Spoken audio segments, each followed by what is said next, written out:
নমস্কার। আজকে আমি ফুলকপির ডাঁটা আর পেঁপে দিয়ে চচ্চড়ি বানাবো।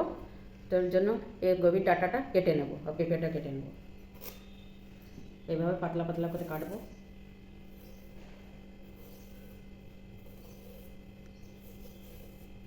এইভাবে পাতলা করে কেটে নেব। ফুলকপির ডাঁটা আর পেঁপে কাটা হয়ে গেছে, এখন এটা সিদ্ধ করে নেব। কপির ডাঁটা আর পেঁপেটা সিদ্ধ করা হয়ে গেছে, এখন এই মশলাগুলো পিষে নেব। এবার জিরা তেজপাতা দিয়ে দেবো। সিদ্ধ করে রাখা সবজিটা দিয়ে দিলাম। হালকা হলুদ দিয়ে দিলাম আর ভালো করে ভাজবো। করে ভেজে নিয়েছি, এখন পিষে রাখা মশলাটা দিয়ে দেবো। আর এতে স্বাদ অনুসারে লবণ দেবো। স্বাদ অনুসারে লবণ দিয়ে দিলাম। এখন এটা হালকা ভেজে নেবো। ফুলকপি ডাঁটার চচ্চড়ি হয়ে গেছে, এবার নামিয়ে নেব। ফুলকপি ডাঁটা আর পেঁপের চচ্চড়ি হয়ে গেছে। আমার ভিডিওটা যদি ভালো লেগে থাকে লাইক শেয়ার সাবস্ক্রাইব করবেন। নমস্কার।